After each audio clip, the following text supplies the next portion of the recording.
So for those of you who I've not yet met, my name is Denise Van Buren, and I have the pleasure of serving as the president of the Beacon Historical Society. And for those of you who are not yet members, we hope that you will join our work. Our dues are just $25 a year. We stage meetings like this. We have our exhibits. We have our newsletter. We have all sorts of fun things going on to make history come to life, not only for those of you who are lucky enough to be natives, but for all the newcomers, right? Who's going to tell them what makes Beacon so special if we don't do it, right? So thank you for joining us in that effort. Now that I've got you all seated and quieted down, would you stand so we can begin with the Pledge of Allegiance?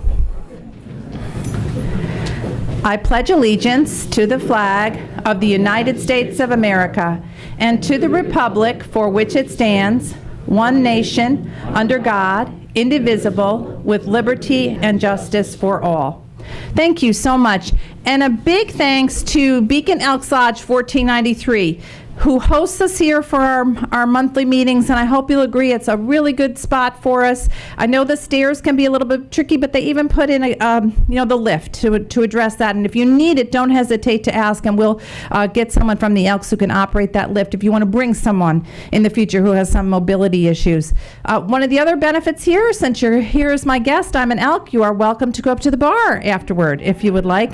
And of course that helps out the Elks with their income. So we're very lucky to be able to meet here, and I particularly appreciate the very safe parking lot that's plowed in the wintertime, well lit, level, and you don't have to worry about your car finding a parking spot, which has become something of a safari hunt on Main Street in Beacon these days, hasn't it? So lots going on at the Beacon Historical Society. We are continuing our fabulous exhibit on Camp Nishkadaigat, and that will continue through the end of the year. Coming up on October the 14th, right here at the Elks Lodge, we're going to have a documentary screening and a talk with the producer of a companion site to Camp Nishkadaigat, the Coops down in the Bronx.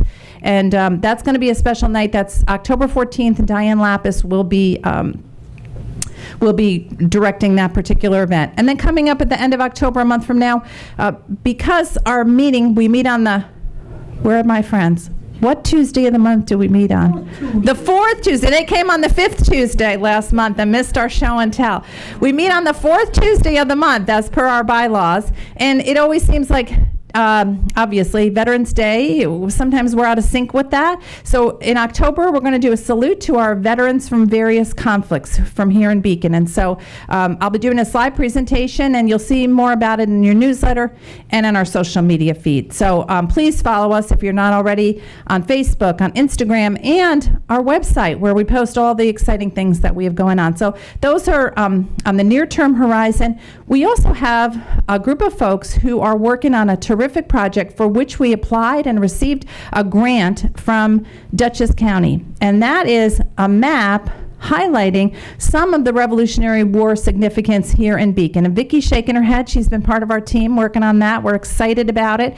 And I'm hoping we might even have some of those for our Beacons of History event coming up in November. That's our goal. So that's one of the projects we're working on. But tonight's presentation kind of kicks us off here on the eve of America's 250th anniversary. And I know you're going to be thrilled with Chris Cring's presentation. Now, Chris is a Beacon High graduate and a man of international mystery, I think, and a lot of other things. Because when I tell you just a little bit about him, you're going to say, wow, he's astounding. Chris holds, I think, 7 or 8 patents. He's published more than 10 books.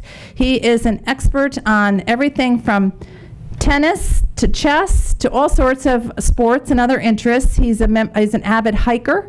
He is a nature guide. But first and foremost, from what I can see, his 30-year career as a patent and designer, computer design at IBM, he is a researcher extraordinaire. He loves to delve into archival resources. He loves to research topics, and as you'll see, he uses a lot of primary source documentation in his work. He has written several Revolutionary War specific books, several that have Beacon as a central location within those books. So without further ado, would you please welcome Chris Cring for tonight's program.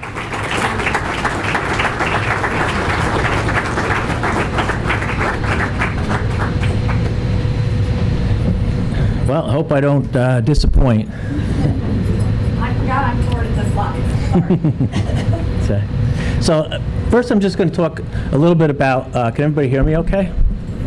First I'm just going to talk a little bit about Beacon during that period, 1780, 81, and even before that. And then I'm going to just specifically talk about that area, right, with Madam Brett Park, Wilsey's Dock, and that area. And then I'm just going to get right into pertinent things that Hamilton and other generals did while in that area. Okay, so the first part is, yeah, you can leave that slide up, right? It makes Beacon look just quiet and, you know, serene, right? But during the Revolutionary War, in the beginning there, the British always occupied New York City. So they had 14,000 troops there, right? Always threatening to come north, right? And they did, right, a few different occasions. And so and then Westchester County was just, they had two groups. They had the Cowboys and the Skinners. It was just like lawlessness, right? So just south of here. And they would come up and just raid farms, steal cows, everything they needed to sell them to the military, right, who occupied New York City, right? And so that was always like a threat, right? And the other threat was we had a lot of loyalists to British, right, in Beacon, right? And I'll show you a spy map before where they labeled things as a rebel or a loyalist, right? And so Beacons had a lot of different roles, and I'm going to get into Skank. I'll talk about all the details in a minute. So you can just picture it, right? They were always on the threat of the British attacking, right? So maybe show that, the next slide with the ships. So after they took over Fort Montgomery and destroyed Fort Montgomery and Clinton, 30 ships came up past Beacon, right, with Bourne, and then they burned Kingston, and they went over to Livingston's, and they burned Livingston, and they fired some shots into Beacon, right? So it was always that threat. You can imagine what it was like to see 30 ships come up the river, right? And you didn't know where they were going to land. Were they going to come in and land in Beacon or not, right? But the fact that they had 14,000 men and 30 ships always in New York City, anytime they were going to, come up the river and take over Fishkill Landing and Fishkill Supply. One of the problems with Fishkill is because Beacon was changed from Fishkill Landing, as everybody knows, right? Was Fishkill Landing, now it's Beacon. So it's hard to find things just Fishkill Landing, right? So you have to, and I'll get into that in a minute. So the next slide. So there was two, during the Revolutionary War, there was two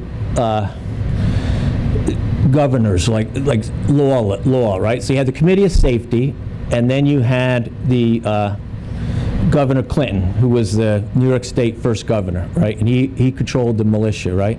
So they were the two laws. So there's a book that I have a copy of, and it's online. It has all the minutes of the Committee of Safety. Most of it took place in Fishkill, sometimes in Beacon. So in there, it's like the daily, what they did, who they arrested, who was a loyalist, right? And it just goes on. Some of it's a little boring, but it's fun to read. So that's online now. That was never online before, right? So you can read the daily minutes of the Commission of Safety, right?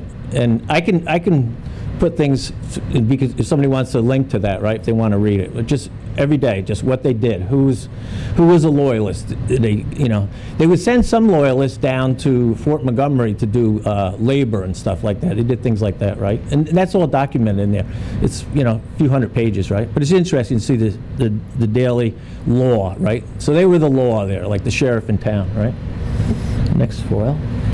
Okay, so these are what I find interesting maps, right? The first one, this one is the Machen map. Thomas Machen was Washington. He was a surveyor, and Washington. A lot of people have seen this map, and Washington wanted him to survey the whole area, right? And there's the DePeyster house, right? And there's the mill, right? So that's the part that I kind of left in. The other one is a spy map.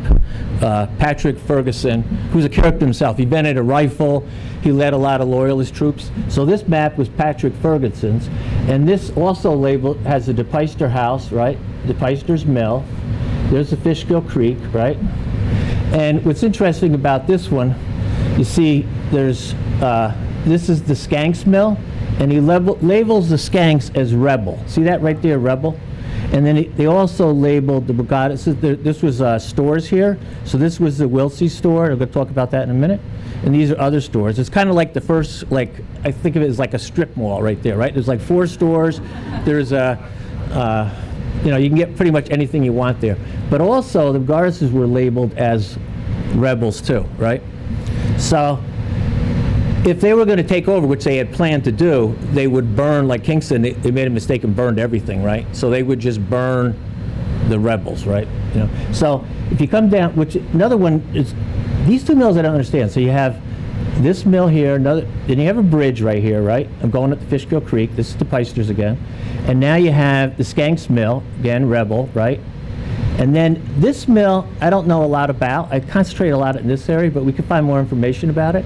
And there's another mill, too, on this side. And this they labeled as loyalist. So they were British spies. So Patrick Ferguson created this map, and he had information from spies, you know, in the area, loyalists, right?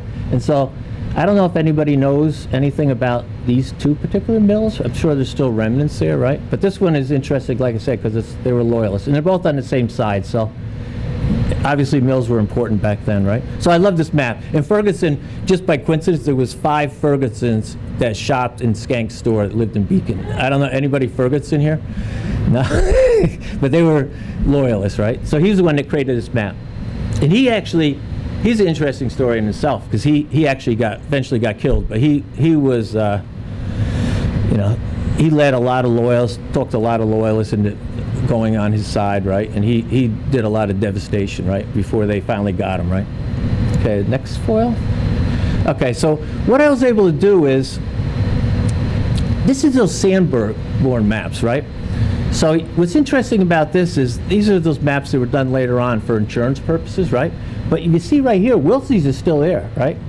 So what I was able to do was overlay one of the maps that had the Dennings Point there, right? And Wilsey's is still there. There's 2 Wilsey's there, right? The dock is still there. So I was able to, overlaying with GPS, I know where Wilsey's dock is, a Wilsey's store, within 10 feet, right? Unfortunately, there's just a lot of weeds right now. And there is bluestone steps there. I don't know how old those are, but we know with this, you know, we know where they are, right? And that's a surveyed map, so that's, you know, pure, right? The other maps, we know they're on the maps, but they're just, you know, generic maps, right? So we know with this, so that should be identified sometime, because Wilsey's Dock, and you'll see as I go through this presentation, a lot of people came in through Wilsey's Dock, including Washington, right? So this is a typical mill back then, right? And yeah, you can go to the next page. And this is, I talked about this one other time. There was a safe, they found, Washington was upset because he heard that a safe similar to this with guns and everything was found, kids broke into it at Wilsey's Dock. So it belonged to Campbell, who was a loyalist, right? And so he was pardoned. He was allowed to go back to his family who was having trouble, right? So Philip Schuyler let him go back. But he snuck in. There was 9 chests. The kids broke into it at Wilsey's Dock. What's interesting about this is it's pertinent. It's primary source information, because I have a letter that Washington said, what's going on at Wilsey's Dock? There's a safe with weapons, right? This is the letter, right? And you notice here, I always think this is interesting, it makes it tough to find. This is from George Washington, right? May 2nd, 1776, and he's sending it to Clinton. Washington doesn't play around, right? He just goes right to the governor. He says, could you take a look at these, what's in these, you know, in these safes, right? And so look at how he spells Fishkill. Fish kilns, right? So that makes it tough to find, right? Fish kilns, right? Officer baggage, which came from St. John's, right, up north. I request authorize you to inquire about them and secure and find them, right? So the next letter is from, and this is primary source too, because that's why I like these. These are real letters that we have now. This is coming from New Windsor, and this is Clinton. He's saying, Fishkill to make inquiry, blah, blah, blah, right? This is when Clinton came down here. So the governor comes down to Wilsey's Dock and says, what's going on with these, you know, chests, right? And then he says right here, he says, they came to Fishkill on board an Albany sloop, landed there, and got to Wiltsey's. So that's primary source. That's saying that Wiltsey's was there, the dock was there, in Fishkill. They landed on an Albany sloop, came down there, right? So these letters just prove that Wiltsey's dock was important, Wiltsey's dock was there. These are all primary source, right? And then there's a whole story about behind that the one time we do a pitch. So I'm just establishing Wiltsey's dock, right? How it's a real revolutionary spot. And this is, again, part of the letter, right? And then he got the committee involved, right? And there was 9 chests, right? 9 of those. So next foil. Okay, so this is the Madame Brett house, right? And so when the DAR took that over in the 50s, they found a ledger. The ledger was from Skank. And so this is a ledger. This is a picture. So the ledger is kept in the New York Public Library. So I went down there to take a look at it, right? It's real fragile paper. They give you 2 hours. You can't bring anything in because a lot of those things are worth like hundreds of thousands of documents and stuff. So you can't bring. You have to check your code in. And you can bring a pencil, right? And so that's the picture I took. So in this is all kinds of information about Beacon, about the Skanks, what people did, where they worked, what they did as a living, right? And 1965, you can see it online, is a good explanation. The 1965 Dutchess County Yearbook has a lot of information about this ledger. But really, this ledger should be digitized because there's so much information about Beacon there. So you can see Brett is in there, right? Some famous people there. And so the next one, and one of the persons in there is George Foster, right? And also Bailey's in there, who made the sword for Washington, right? Yeah, so there's George Fisher, right? Sorry, George Fisher. And you'll see that later where George Fisher comes up, right? Hamilton asked George Fisher for something. So I just took pictures of these pages, right? And so one of the things that was interesting is everything was bartered back then. And he has the ledger. So he would allow you credit for 1 year and then free credit and keep a list. Kind of remind me of like an episode of Walton's or something, right? When they went in the store, right? And so he would keep this detailed record of everything. And then, for example, the storms, a lot of people know the Garrett storms, right? Live on Mountain Avenue. They were here back then. So the storms brought in wheat, and they used that to pay the schoolmaster that taught 3 of the storm's kids. They went to school, right? So it was all a barter system, right? And that's going to be problematic when Hamilton comes over. Because he doesn't have anything to barter, right? He just has knowledge, right? So this is going to be a problem, right? You can see where this is going.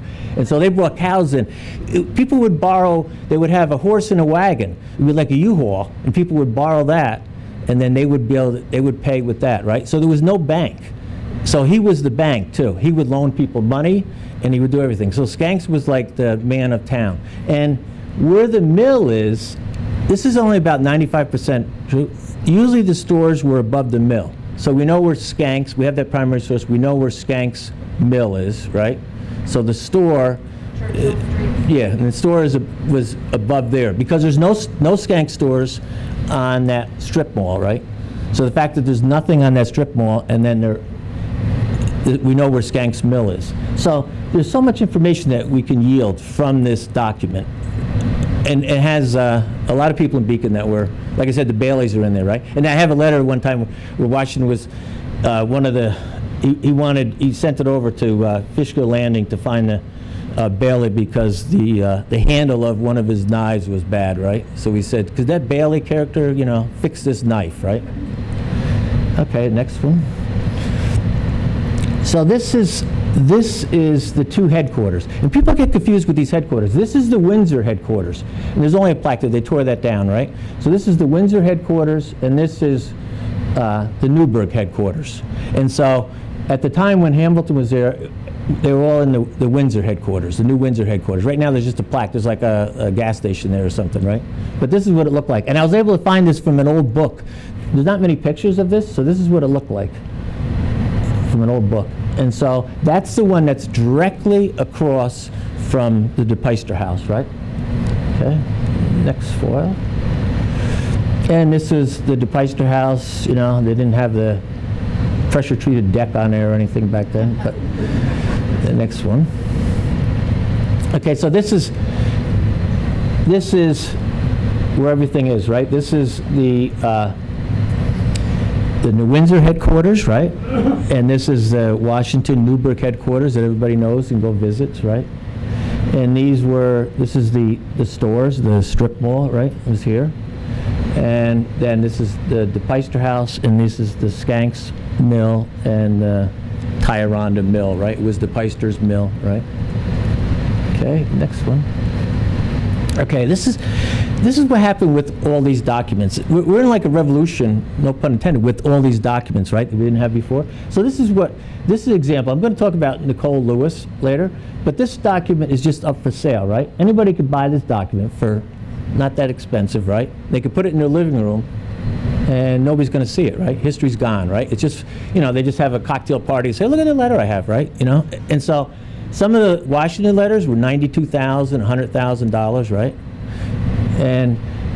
And so the past prevented research of primary source documents, right? And you had to go to, and then the other thing you had to do was, if you wanted to research it, just like I went to New York Library, you had to go to colleges. I still find a lot of information, colleges all over the country, even over the world, right?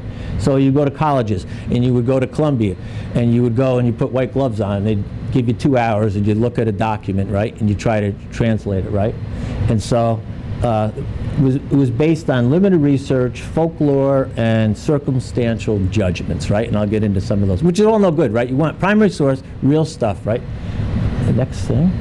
So now, one of my favorite sites is Founders Online. They have a crew of 4,000 people, a lot of them for the colleges, 4,000. And they've been doing it for a number of years. And they translate all these documents, right? And you'll see some of those tonight. And so anybody can go look at it. You could leave here, you know, after you have a couple drinks, and then you can go look at founders.gov, because it's a government site, right? And on there is so beautifully the way they do it. And so guess how many documents are out there right now? 182,000. So that's how many are there now. So they're collecting these documents from all over, and they're putting them in one spot. But they're not just putting them there, they're cleaning them up. They have high-tech information to go and try to figure out what was missing. Some things were blurred, right? And they use special microscopes and stuff. So they really do a good job. So now we're finding, and so it's like data mining, right? It's like, to me, it's like looking for treasure, right? So we're finding all this really good, valuable primary source information, right? That we didn't really have access to. It was on somebody's wall or something, right? So that's what's happening new. So anybody go to founders.gov. And so this is just the process of digitizing it, right, to transcribe it. And then they put footnotes at the bottom. So like you saw that one with Washington had fish kiln. They would put on the bottom, that's fish kill. So now you can go find it, right? Because you couldn't find, the way Washington was a terrible speller, right? And so you couldn't find a lot of things that he would, so the letter would just sit there, right? Nobody knew he went to Wiltsey's dock to go find that chest. Next screen. Okay, so this is, now we're going to get into, so you know the area, right? You got the Skank Mill, the Tyranda Mill, the store where everybody's buying everything, right? Everybody's coming down to the mill to, you know, for the wheat. You got the strip mall with all the stores there, right? The Wiltsey's dock where people are coming in. You got the DePeyster house, and you got the two headquarters across Newburgh. So that's the neighborhood that I'm going to talk about. So this is a picture of obviously Alexander Hamilton. So the next screen. So this is January 9th. So Alexander Hamilton, he got married on December 14th. So now he had a little bit of time off. He was working like 7 years around the clock, right? So he met Elizabeth, and actually, when I was doing tours, people would always ask me about their letters and stuff. So I actually wrote a book just on their newlywed period, right? The whole book on it. So it has all those letters, including a lot of letters that are in Beacon, right? People always ask me that more than, they wanted to see the love letters more than the history part, right? So I said, let me just write a book about that. So I put them all in a book, right? And I narrate them all the way through, right? So you can see those. So now he got married. He's up there. He married Elizabeth, right? And now Washington needs him back. one of the reasons is the French are here, and so Hamilton was fluent in French, so he would help him out. But Washington wrote, Hamilton, as aide de camp, wrote a lot of his letters, right? So this one I like. So he asked him to come back. So he took a stagecoach back, January 9th, 1781. Look where he is. He's in Fishkill Landing, Tuesday evening, right? Look who he asked to help him out. George Fisher, the one that was shopping in the skank store, right? He's in Beacon, and he's part of the military, right? So he says he'll pay him dearly, right? So he's standing right there at the dock, right? And he can't get across because there's ice, right? So now he wants a horse. He wants 2 horses to go down south, and because the ice is still frozen, to go to West Point and go over that way, and then help him get through the mountains, because he has to get to that Windsor headquarters. Washington needs him bad, right? So, but I just like this because it says Fishkill Landing. So Hamilton is standing right there at Wilsey's Dock, where the weeds are now, right? Next one. So this is who's at the. It's not really a good picture of him. I got better pictures of Hamilton. So this is the Windsor headquarters, and Lafayette happened to be visiting, right?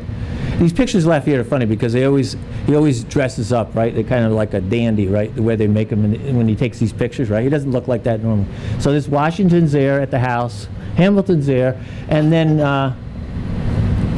and Elizabeth comes down eventually too, right?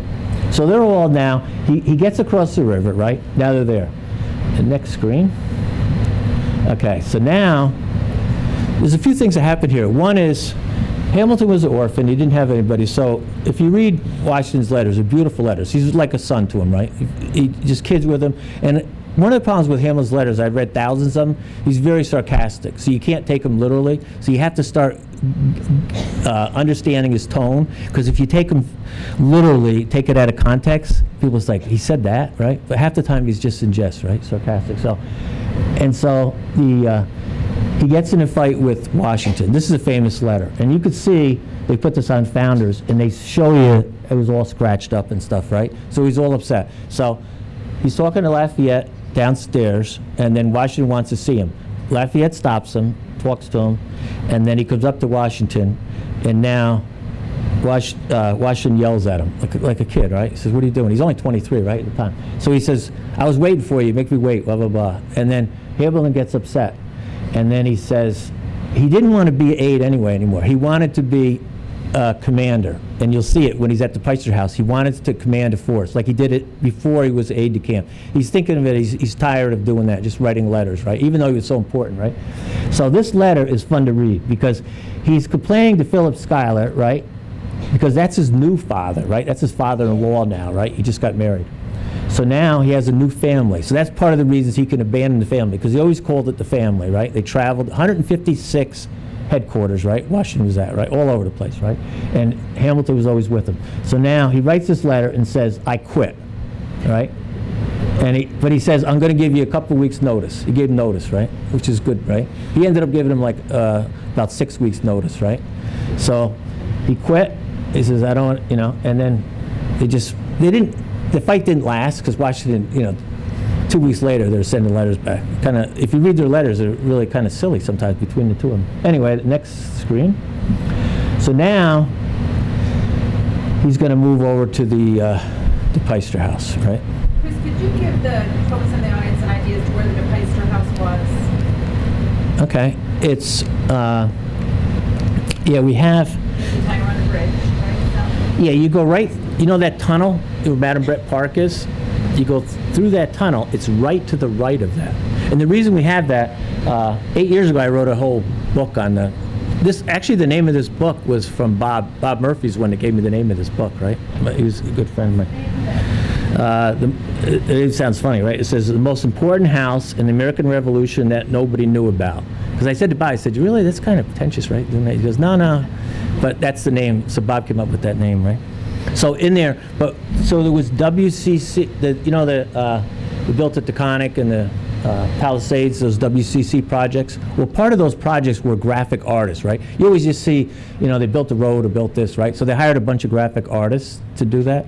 And so they created maps of where the Peister House was, where the mill was, right? like tourist maps.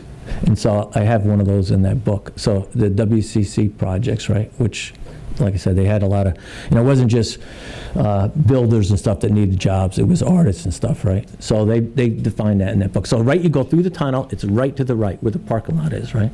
And I don't believe it gets torn down till 1954. Yeah. So it Yeah. lasts for a long time. Are there any remains? Well, they said, the people that I talked to, like me and Tim Keller, who's in the back, we talked to people that had lived in the house, and Paul Salvis is here, and his father lived in the house, right? And so there's supposedly the basement is there. The walls were 27 inch thick, so everybody says they had a lot of difficulty tearing it down, right? And they pushed it in the back, because what are you gonna, so it's in the back, right? That's good. Just gives people a perspective.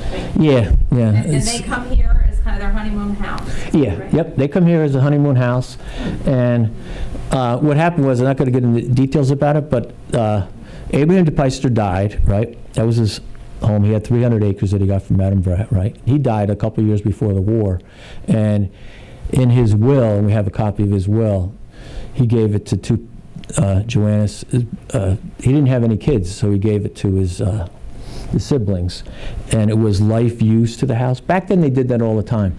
It would be, you can live in the house, but it's going to go to your grandkids, right? I see all these wills, like, it's kind of like not that bad of idea, right? Because nobody could really take it from, they could live forever till they die, and then after that it goes to the next generation. So he left it to the tellers. So they were in their 80s, and one of them married a Schuyler.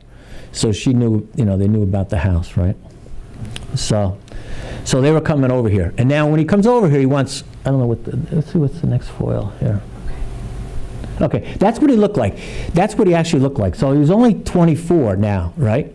And so you see how young he was. And this was Elizabeth. This is at Columbia University. They're the only ones that have this picture, right? And they used to paint these small pictures on like pearls or whatever, right? And so Elizabeth had this painted. You had to have a lot of money. So anybody that was poor, we don't have any records of them or pictures of them, right? We only have pictures of people that had money, right? And so he didn't have money to do it. So Elizabeth, before they got married, she had this painting done, right? And so that's what he looked like. See how young he is, right? A little shoulders, right? Just a little twerpy kid, right? He's only 24, right? So this is the... he wanted to go back and forth. So there was a ferry there, but it wasn't in operation all times, just with the military needed it, right? So he wanted to go back and forth. So he wanted a two-person boat. And he asked for the help of his friend, Alexander Scammell, to help him row this boat. And so that's a fascinating guy. And so I saw the two sentences there, and I wrote 400 pages on Alexander Scammell. I get emotional every time I read this. Anyway, so he wanted this boat. So you picture Hamilton row across, right? Rowing across in this little two-person boat, right? You know how wide the river is there, to go back and forth, right? He would help out Washington, right? So he also wanted, which was fascinating, we have all these letters now, the primary source, right? We didn't have them before, right? And so he wanted, the most fascinating one was he wanted all these books, and they were world books about governments, about finance, right? And you read some of those books, and they're like, they're over my head. But he wanted all these books. He was just absorbed all this information, right? And so, yeah, let's see what we got next here. Okay, so and this is some of the funny things that he wanted, right? He wanted. He was very independent, and he didn't want anything from his father-in-law, who had all kinds of money, Philip Schuyler, right? He wanted to, now this was his first house, he just got married, and he wanted to show his independence, right? But the problem was, he couldn't buy anything, because if you go into Skanks, they had everything he needed, right? They had silver, they had everything, right? But he had no money, and I'll get into that in a little while, right? He had money, but it was just continental dollars that was like useless, right? So he worked for 7 years, he got all this money for just, it was worth nothing. And he had nothing to barter, right? Picture like him walking in, that you saw that little scrawny kid, right, walking in. He didn't have a cow to give, he didn't have wheat to give, he didn't have a day's carpenter to do, right? He really had nothing to buy anything with. So the only thing he knew all top people. So he would ask like commissaries are almost like generals. Could you get me a pound of tea, right? You know what I mean? It was like kind of silly, right? But that's all he knew. He only knew the Washington Circle, right? And so, here he wanted, little detailed stuff, right? Pigeons or pots, right? And, different little things. So we have a lot of these letters like that, right? And it's DePeyster's Point, right? DePeyster's Point. And so the point of land is, DePeyster's Point is called that because you have Verplank and Stony Point land. It's the piece of land between Fishkill Creek and the Hudson River. And they called all those points, all the way up down the river. Stony Point, Verplank Point, right? So it was DePeyster's Point. And later on, you'll see we have a different, there was no zip code or anything, right? So you just had that area, right? And so this is another one, and he said, I should be glad of a quarter pound of chalk for a particular purpose. As you say, that's for his hair. So if you saw in that picture, they put chalk in their hair, right? He wanted to look good for Elizabeth. He just got married, right? And he would put that chalk in his hair. So he says, and this is Colonel Scammell, right? He says, I requested a soldier from Colonel Scammell, if I get him, a boatman may return, right? So he wants him to help him with the boat to go across, right? The next one. Okay, so now he's there. He gets all this stuff. I don't have a lot. I just put some of those letters in, but he gets an artificer. Artificer is a handyman. He doesn't know. He's not good with putting up pictures and stuff. So he wants an artificer. He wants a desk. He wants all these little things, right? But he can't buy them. And so he even asked for spoons, and they sold all that stuff in the skank store, but again, can't buy it, right? So now I'll get into some of the things he did. Now he's there. He's there for 7 weeks, right? So this is what's nice about this is why he's on the $10 bill, right? He's on a $10 bill today. He was the first Treasury Secretary, right? But he's on there because of what he did in the Peister House. So this is Robert Morris, right? He was like one of the richest persons in the world. Washington would stay at his mansion sometimes, and he was the Commissioner of Finance. He invented things like the dollar sign, and so he was Commissioner of Finance, right? And he was good at it, right? And so next foil. So this one. Okay. So he sends this letter, and everybody could read this letter. This is out on Founders. This is unbelievable letter. I read it like 10 times, and I still didn't get the gist of it. So Hamilton writes a 31-page letter with it's Alexander's writing and it's Elizabeth's writing, both the writings, and it's somebody else that we don't know. It's still a mystery. Who else was staying there with them, right? Could have been Scammell, I don't know. So in this 31-page letter, he takes all those books that he created and he documents capitalism. He documents all of how we're going to get out of debt. And he asks Clinton, too, there's a letter there where he asks Governor how much debt the state owns, because everybody in the military was running up all kinds of debt. So this 31-page letter is unbelievable. And so he wrote this whole letter at the Peister House. So he writes the letter, he sends it to Robert Morris, right? Right there, sends it to him, right? Okay, next page. So then Robert Morris sends back, he reads the letter, and he sends it right to the Peister House, and he says,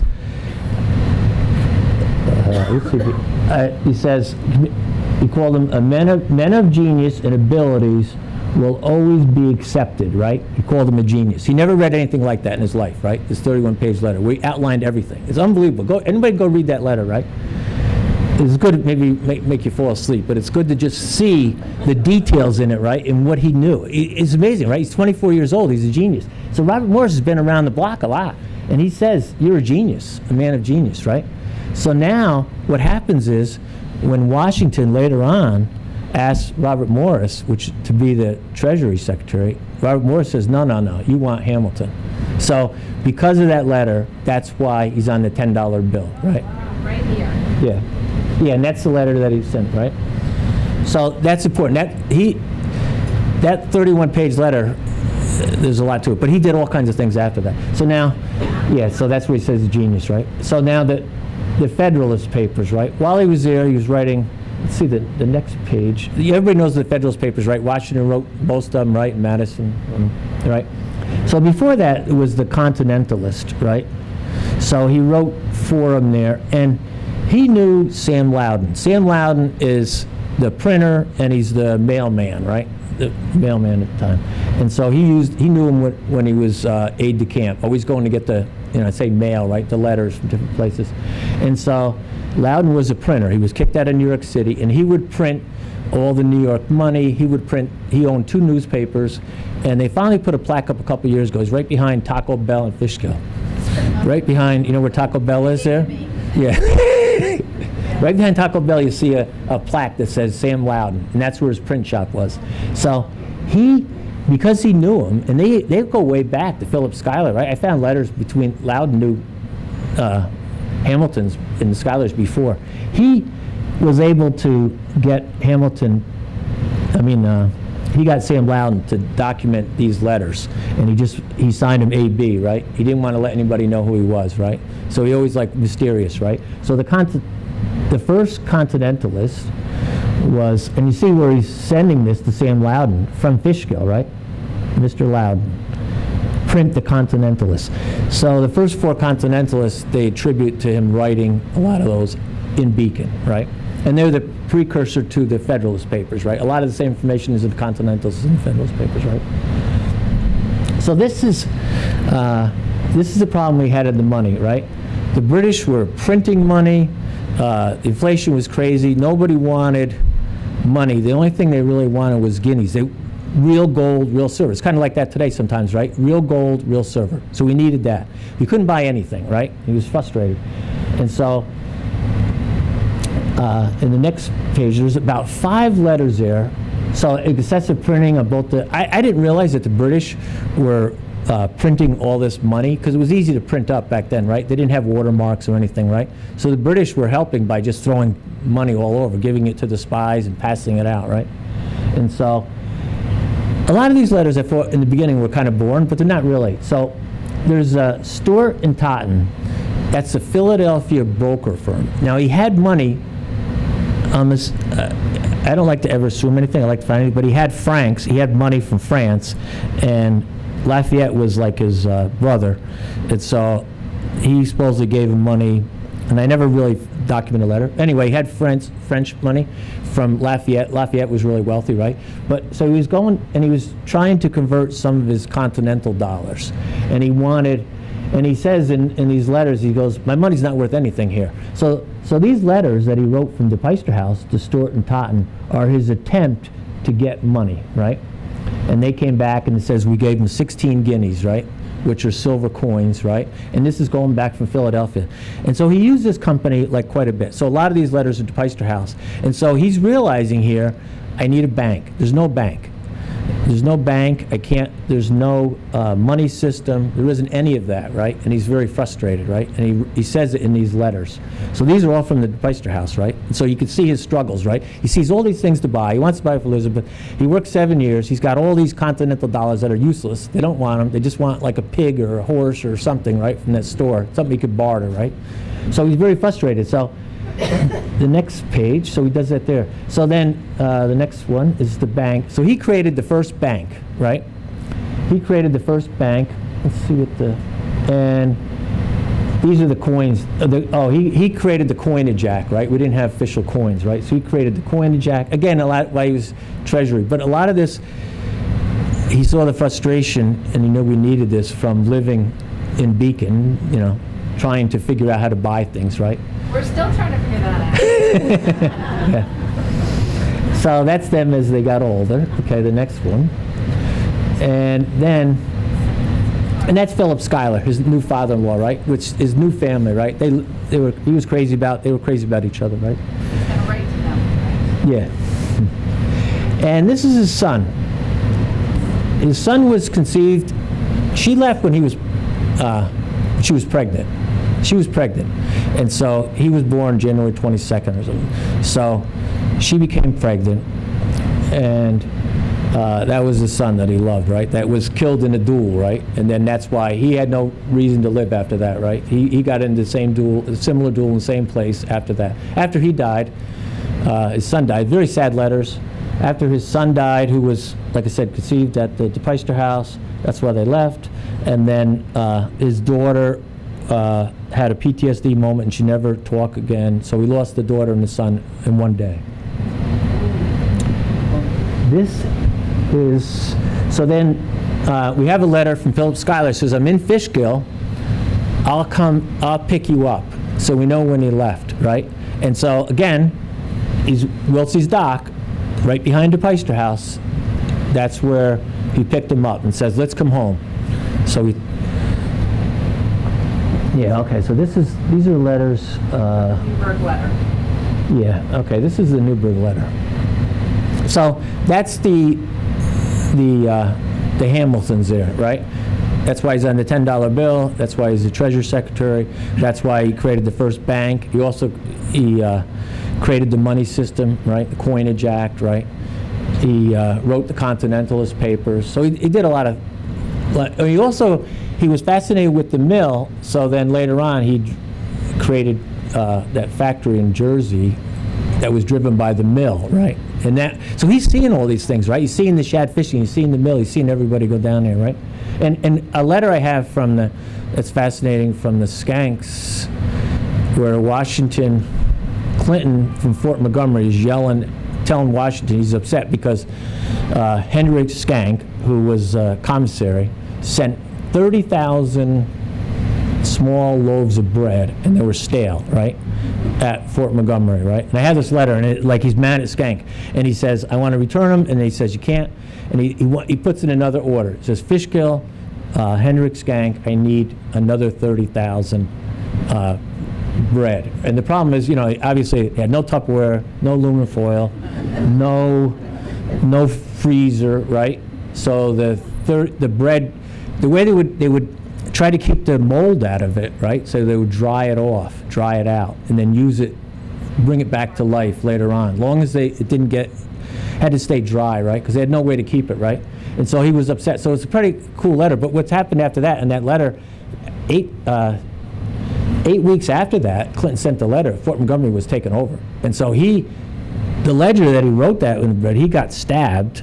Clinton, this is Clinton's brother, right? Brigadier General. He got stabbed, and then he escaped, ran down the woods, got in a boat, and he escaped, right? But 300 of them were taken prisoner. And when they were taken prisoner, they were sent on these ships to Arizona.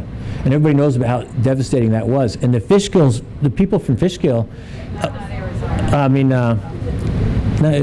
it was, started with A. There's ships. A. Arabella? No, I'll have to look it up. I think it might be Arizona, but there's like 5 old ships that they kept all the prisoners in New York City, right? And they would throw the bodies up, right? Yeah. And I think one was Arizona, because that was before. And so they would throw the bodies up. So people in Fishkill, if you wanted to feed them, you would have to go down.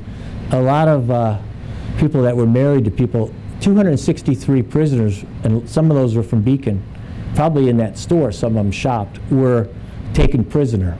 And so they didn't have the food, they didn't feed them, right? All about Bay. Right, and you could, some of the residents in Fishkill Landing would go down there and bring food down and give them food, right? They would allow them to do that, right? But that added a lot more tension, right? Because that was terrible, right? They would throw up bodies every day, right? And so, okay, so that's the Hamilton story and the Skanks and the strip mall and all that. So now they know this house is available, right? So Lewis Nicole, you always hear about that letter where they said Washington be king, right? And they asked Washington to be king, and he was so angry that somebody even thought of that, right? And we learned that like in 4th grade, and then later on like 8th grade, right? And they always call it the Newburgh letter, right? They asked him, will you be king? And he got so angry. Lewis Nicole wrote it, right? And so this one, George Washington from On the left. yeah, this one, yeah, we actually have 3 of them here. Okay. So Washington. yeah, we now know. You see this part right here? Oops, go forward to that. You see this? Oops. Oh, what's happening? Oh, that might be me. That's you. Sorry. You're off there, Bob. Just off a little bit. Okay, sorry. I had a long day. I spent the whole day at Bethpage watching the Ryder Cup. My son picked me up, so I spent the day there. That's why I got this hat there. Okay. So, you see this? Try to be careful. I didn't touch it that time. Okay. You see on the side there, on the side of these letters here, right? See these things right here? This is early access. See these? So not many people have seen this letter. So this letter, they got a copy of it, right? They put it in Founders, but they didn't analyze it yet, right? But they transcribed it, right? So it says early access, early access, early access, right? Well, we know that the letter was written on May 22nd. Lewis Nicole wrote it from Fishkill. He didn't write it from Newburgh. So if you would walk out of here and you would look up Newburgh letters, it says a letter written from Lewis Nicole from Newburgh. They didn't know where he wrote it in Newburgh. They just kind of assumed because the letter came to Washington in Newburgh, right? So they assumed he wrote it. He didn't write it in Newburgh. He wrote it at the Peister House. And so he was at Fishkill, right? This just says Fishkill. So when you see a lot of these letters, some will say Fishkill, Fishkill Landing. Some will actually have the address. Like I said, they had no zip code. So whoever was doing it, they would say it, right? But now, let's see. So this one is Lord Sterling was there, right? Do we have another one for Lewis Nicole? Let me see here. Let me just get this from here. Yeah. What you see here, when Lewis Nicole, when he wrote the letter, he didn't want to tell.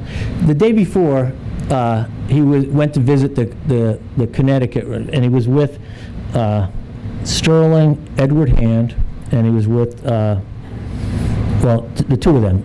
Edward Hand, who was a doctor, right, and was a general, I'll get into him in a minute, and Sterling, right? And so he didn't tell Washington who the other officers were. He just said other officers. To this day, people don't realize, they just assume who they were, but now we know who they were because they were all staying at the Peister House. And so right there it says Fishkill, and you see right here it has the three names of who was there, right? Well, look at this letter. We don't have the letter here, but this, and I could pass this around. So before it said Fishkill, the next letter says the Peister House. This is like the smoking gun. It actually says the Peister House. So we knew he was in Fishkill. It wasn't in Newburgh, right?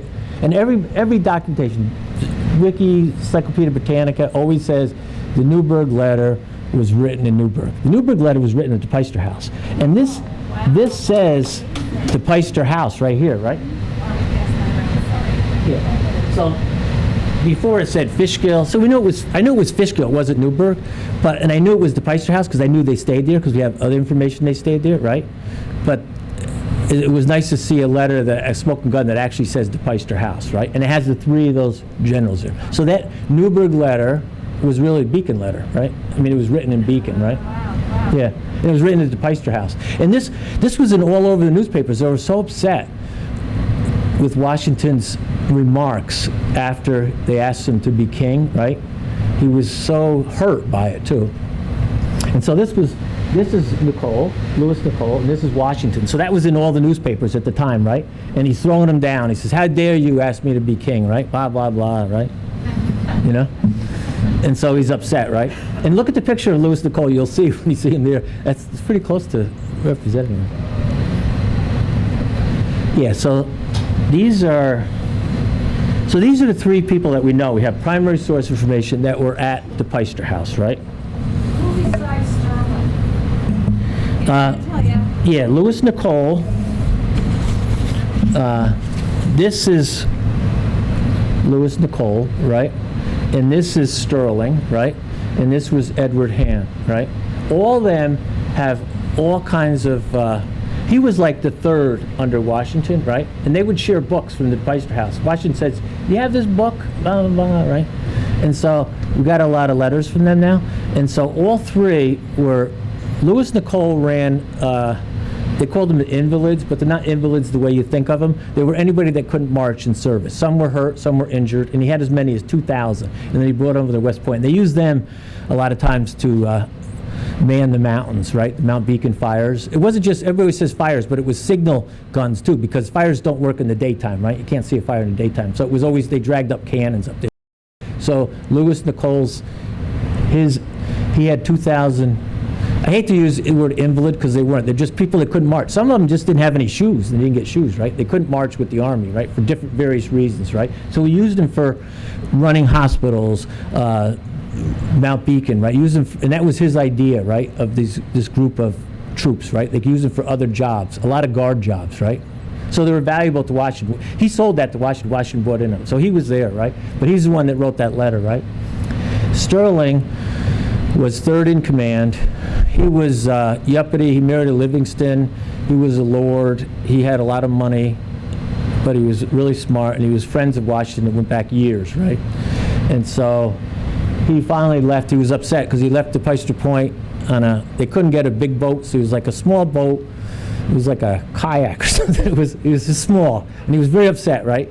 And he went up to Albany, and then unfortunately he died before the war ended, not that long afterwards. Washington wanted him to run the troops up in Albany, right? So he left the Peister House, was on Wiltshire Dock, upset about somebody of his stature should have to be on a small boat, right?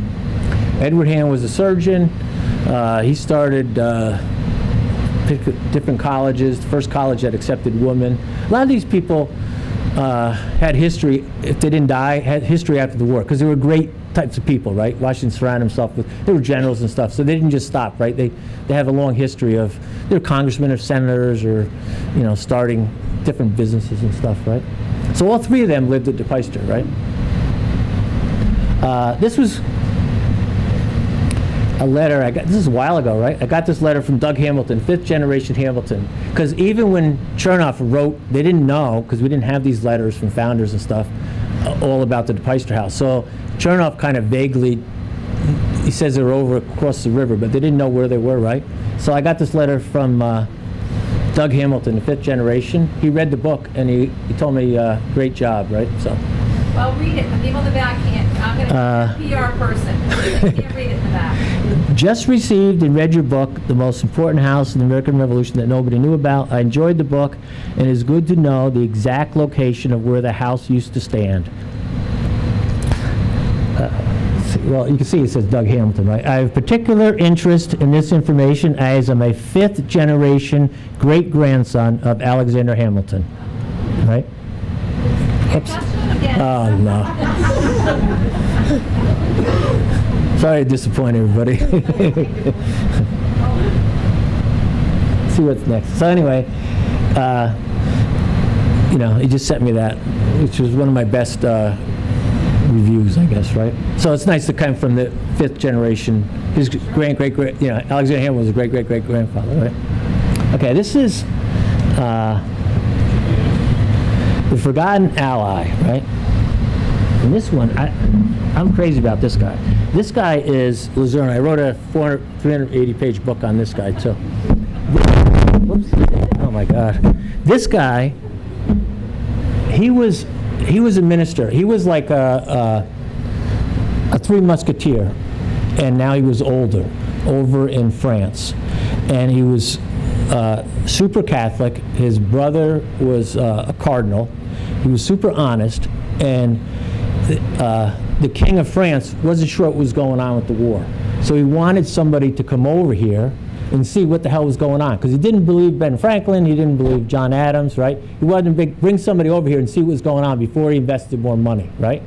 So he takes the smartest, he was very charismatic, and so doesn't look, I have better pictures, it doesn't look like that there. But anyway, he brought him over here, right, to see Washington, to hang out with Washington, to see what was really going on. And it was important because this was 79, right? And then because of him being over here, he fell right in, and he was unbelievable. There's so many beautiful letters between the two of them, but they first met at Wiltshire Dock. And I have the letters, I have the biography. So the stories behind it, right? The secretary, they wrote in he has a journal, right? I have his journal, I have his diary. So he met Washington. So the first time they ever met together was at Wiltshire Dock.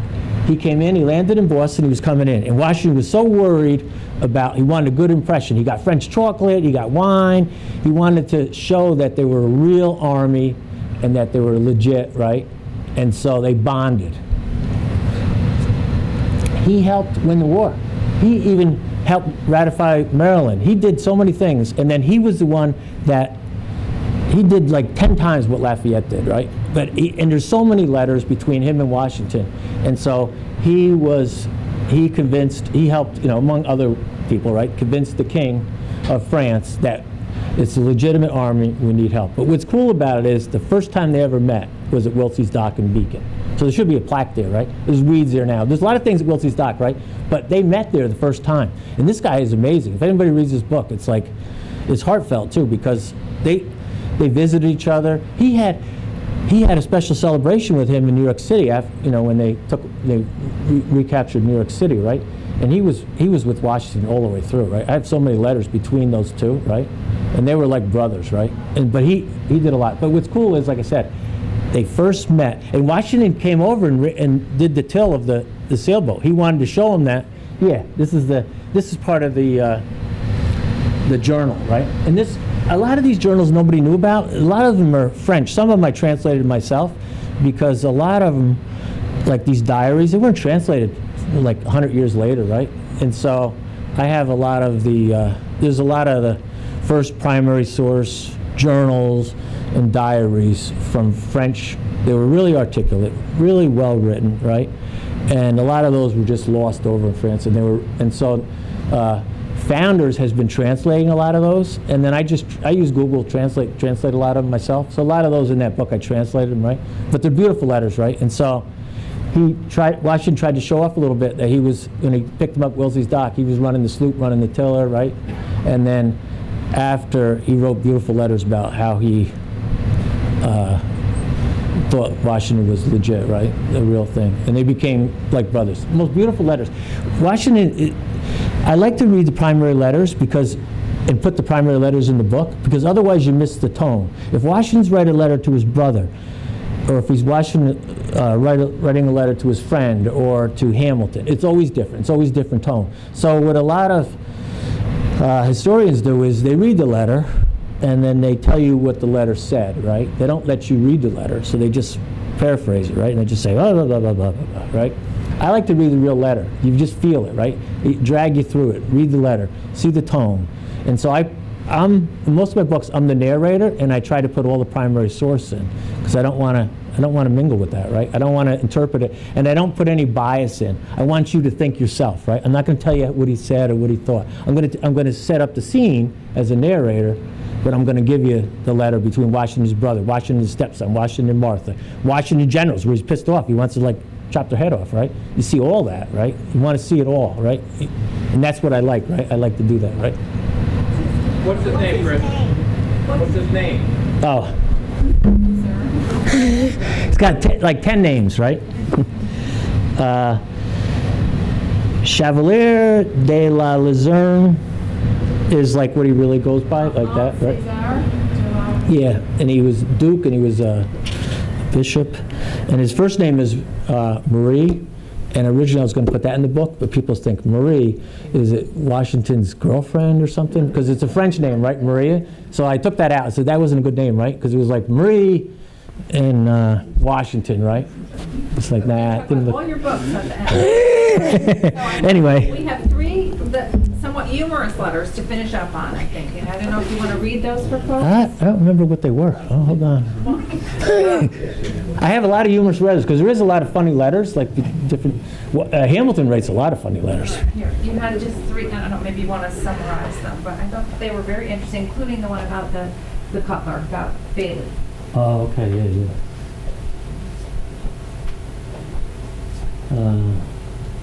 It's up to you. Yeah, okay, this one is Washington. Give the microphone, sir. Oh, sorry. Very close. Washington sends a letter. This is from the Newburgh headquarters. Washington says, General Washington presents his compliments to Colonel Hughes, who was in Fishkill Landing, right? And he says, and begs the favor of him to request Mr. Bailey, right? You see that plaque? His building's straight down to by 84, where the little past the 84 diner, it says where he made the sword, right? And he's shopped in Skank's store. He bought a lot of stuff, right? And you know what's funny? I don't want to go off tangent, but you can see the ones that bought rum all the time, right? Because it just had it there, right? You looked at rum. You know what I mean? Yeah. And I don't know if some of your relatives are there that bought the rum or not. I don't know. It says, the general would be glad of Colonel Hughes. It says, he says, begs the favor of him to request Mr. Bailey to put a blade into the enclosed handle of a knife, and soon. He wants it soon, right? That's the way he says, I want this soon. The general would be glad of Colonel Hughes' company to dine with him the first of, so he also wants them to dine with him, right? So he's saying, find that Bailey guy, and soon I want a handle on the knife. So Bailey was interesting because then he started hiring a lot of people, and he started making surgical equipment, right? He started making like a lot of different things, right?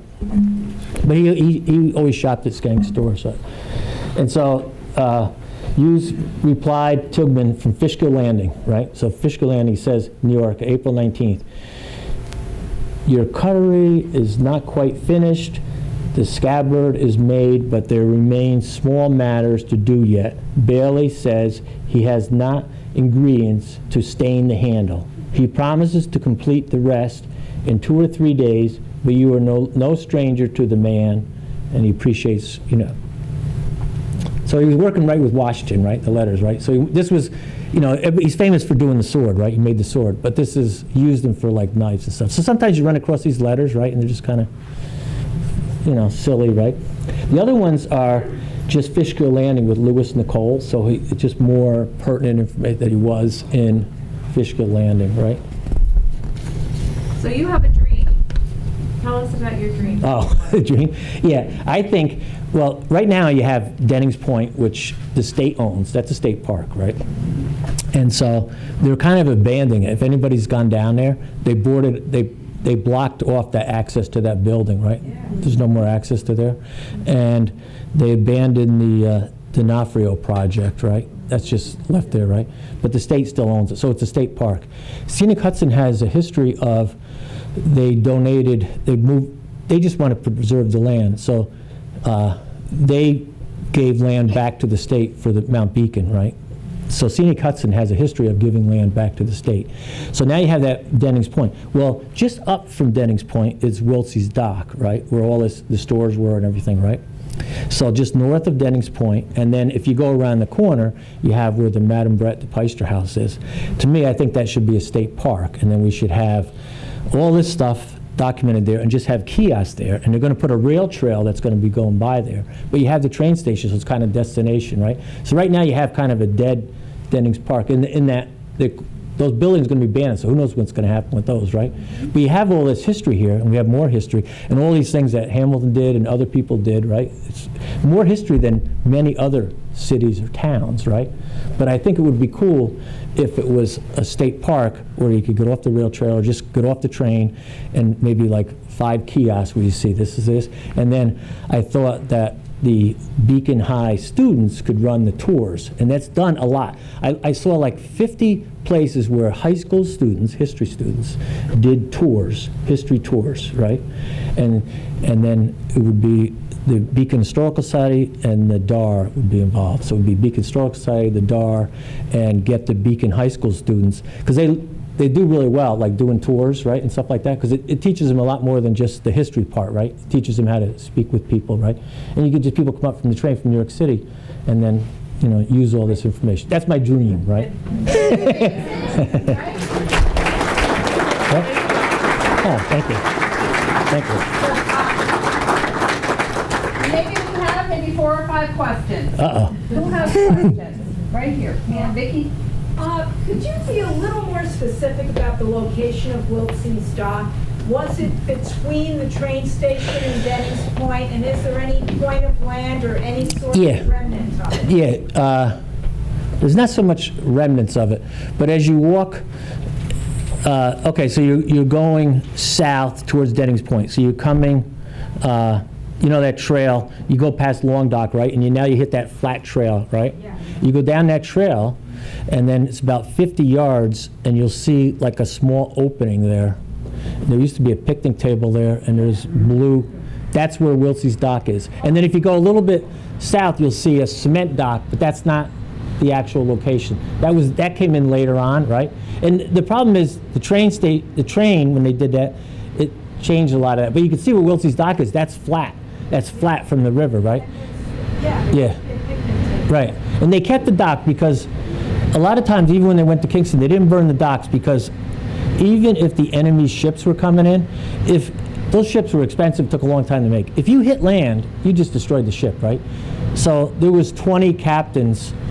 Wiltsey's Dock was, you know, that's where Brett, right, got hit, right? He died, right? So that was a robust area between Albany and New York City, Wiltsey's Dock. So you needed the dock in order to get, you couldn't get close, right? So even the enemy would leave docks because if they came in even to attack, there's no way they could come in with their ship without destroying it. So they'd have to just, all come in little boats, right? And they didn't really have the room to carry many boats. So it'd be like two instead of, so they tend to leave the docks, right? So the Wiltsey's Dock went out pretty far.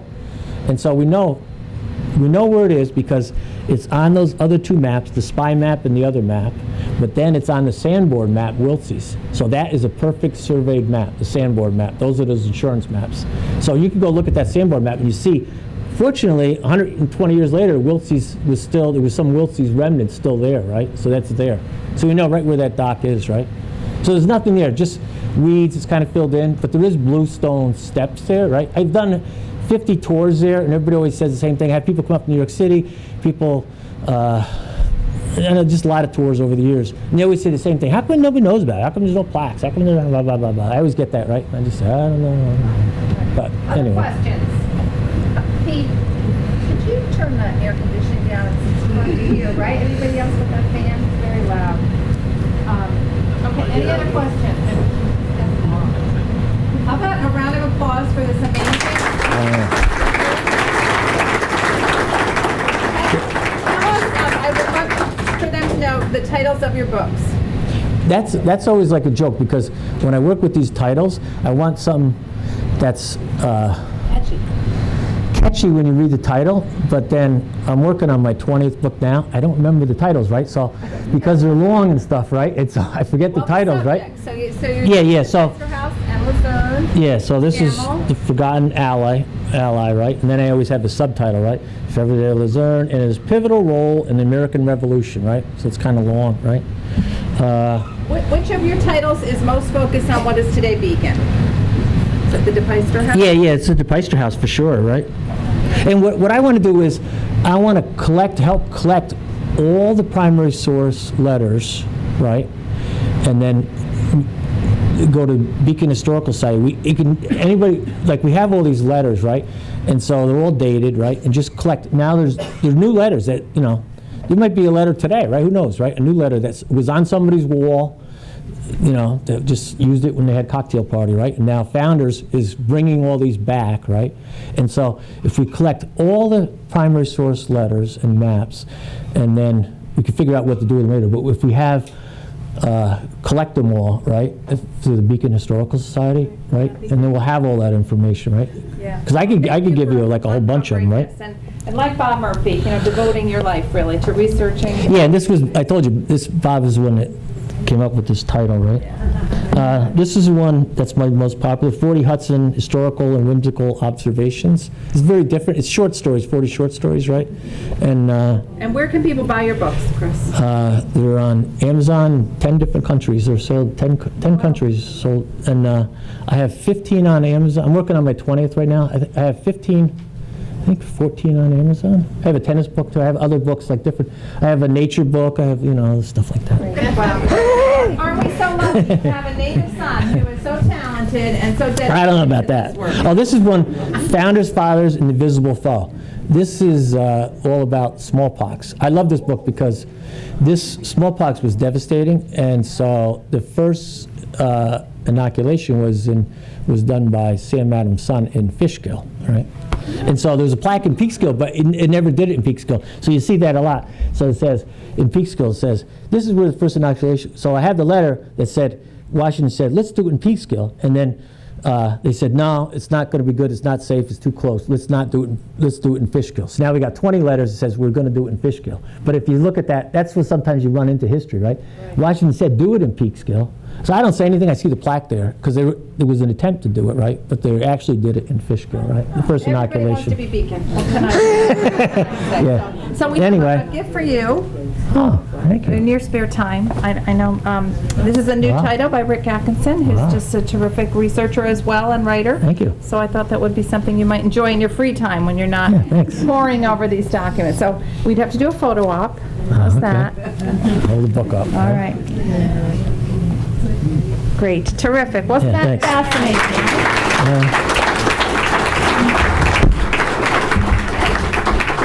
Thank you. Just a couple of announcements for you. Our Beacons of History event this year is going to be beyond fabulous. You all know that we're honoring George Atkinson, and we are honoring the Roundhouse in our organizational or business category. Ladies and gentlemen, we only have about 35 seats left.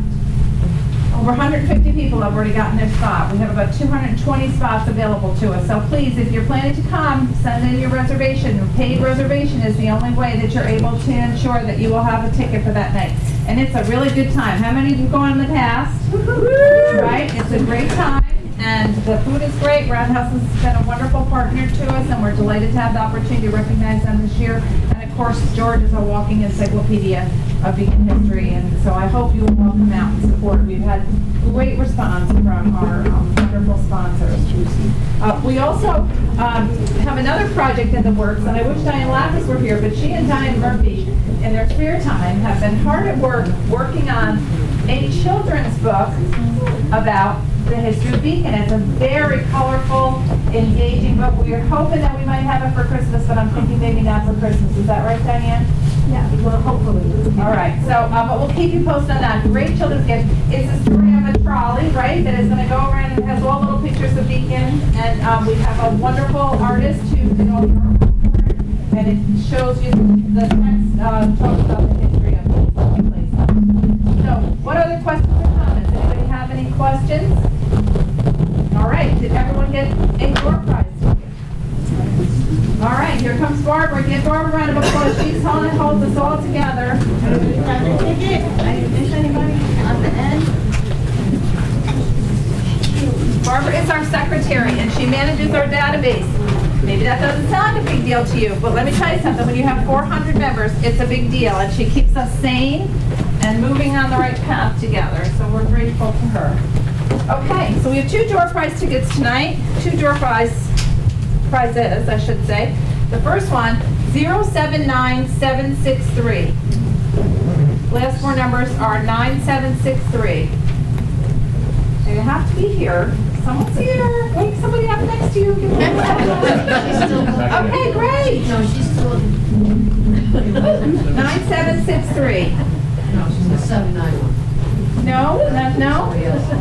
All right, I'll pull another. Building the suspense, ladies and gentlemen.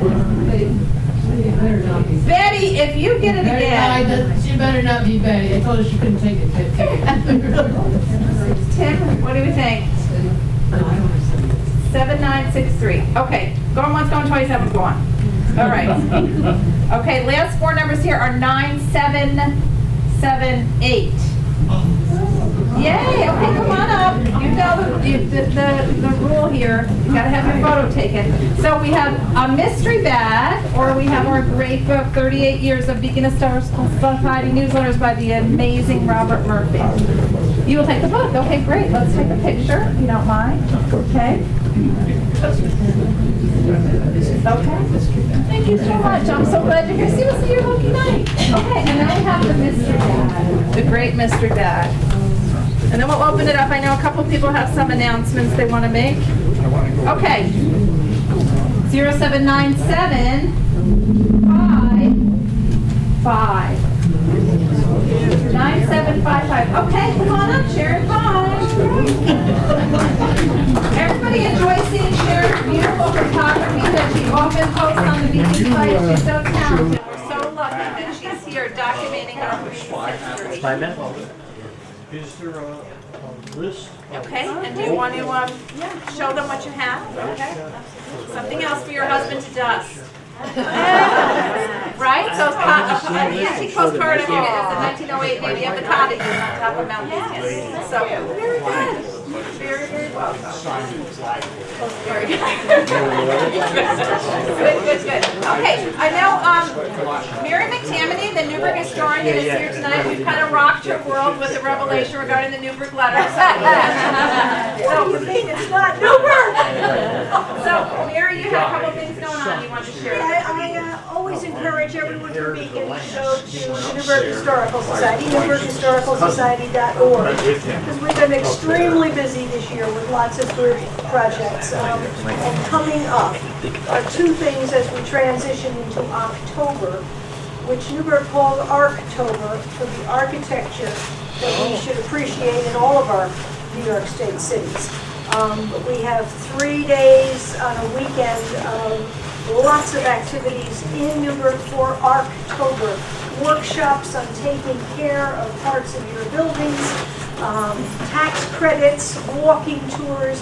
You will love Arctober, the first weekend of October. And also, at the end of that week, we have a really great lecture at SUNY Orange, the big college campus that you see from across the river, in Kaplan Hall, in that great room with all the windows. A researcher from Kingston named Marissa Marvelli has done a really deep study of the neighborhoods nobody loved in Newburgh. When you have a historic district and everybody walks the great Victorian homes. But the working class neighborhoods tell at least as good a story. And she has spent over a year mining the census and the maps, like he went through Sanborn's, to say, look, this is where the Greeks first settled and the enterprises they started. This is where blacks first settled in the 1830s and the enterprises they started.